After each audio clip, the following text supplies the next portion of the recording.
అంతకుముందు వీడియోస్లో మొదటి 3 ఆంగ్లో మైసూర్ యుద్ధాల గురించి చర్చించాము. ఇప్పుడు 4వ ఆంగ్లో మైసూర్ యుద్ధం గురించి చర్చిద్దాము. 4వ ఆంగ్లో మైసూర్ యుద్ధం జరగడానికి ప్రధాన కారణము 3వ ఆంగ్లో మైసూర్ యుద్ధంలో శ్రీరంగపట్టణ సంధితో మైసూర్లో సగభాగాన్ని టిపు సుల్తాన్ కోల్పోతాడు. చాలా అవమానకరమైన సంధిగా భావిస్తాడు. తన ఇద్దరు కొడుకులను కూడా మన బ్రిటిష్ వారి అధీనంలో ఉంచుతాడండి. ఈ అవమానంతోనే ప్రధాన శత్రువుగా బ్రిటిష్ వాళ్ళకు టిపు సుల్తాన్ మారుతారు. అదేవిధంగా లార్డ్ వెల్లెస్లీ ప్రవేశపెట్టిన సైన్య సహకార పద్ధతికి మన టిపు సుల్తాను అనుకూలంగా సహకరించాడండి.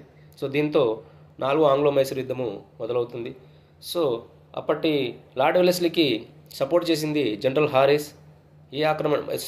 మైసూర్ ఆక్రమణలో జనరల్ హారిస్ సపోర్ట్ చేశారు.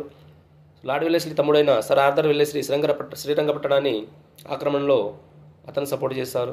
అదేవిధంగా మన టిప్పు సుల్తాన్ దివాను అయిన పూర్ణయ్య సైనిక అధికారి అయిన కమరుద్దీన్ కూడా ఇలా ఆంగ్లేయులకు సపోర్ట్ చేయడంతో మాలవెల్లి అనే యుద్ధంలో మన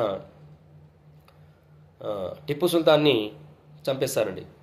1799 మే 4న టిప్పు సుల్తాన్ చనిపోతారు. ఆ తర్వాత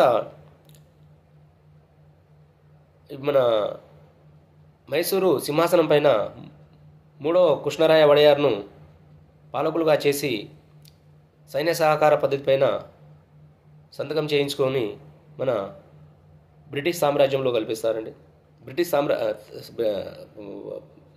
సైన్య సహకార పద్ధతితో మన 3వ కృష్ణరాయ వడయార్ని పాలకులుగా చేస్తారు. తర్వాత 1832లో విలియం బెంటింగ్ 9వ చామరాజా వడయార్ ఉన్న కాలంలో మన బ్రిటిష్ సామ్రాజ్యంలో మన మైసూరును కల్పిస్తారు.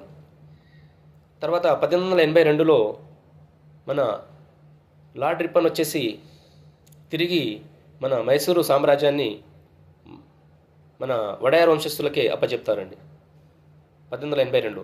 సో 1947లో మన భారత స్వాతంత్రం వచ్చే నాటికి మన విజయరామ వడయార్ గారు మన మైసూరు సంస్థానాన్ని స్వచ్ఛందంగా భారత్లో విలీనం చేస్తారు. సో ఈ విధంగా మైసూరు యొక్క పాలనా విధానము ఆక్రమణ ఈ విధంగా సాగుతుంది. Thank you so much. తర్వాత మన నెక్స్ట్ వీడియోలో ఆంగ్లో మరాఠా యుద్ధాల గురించి చర్చిద్దాం. Thank you so much.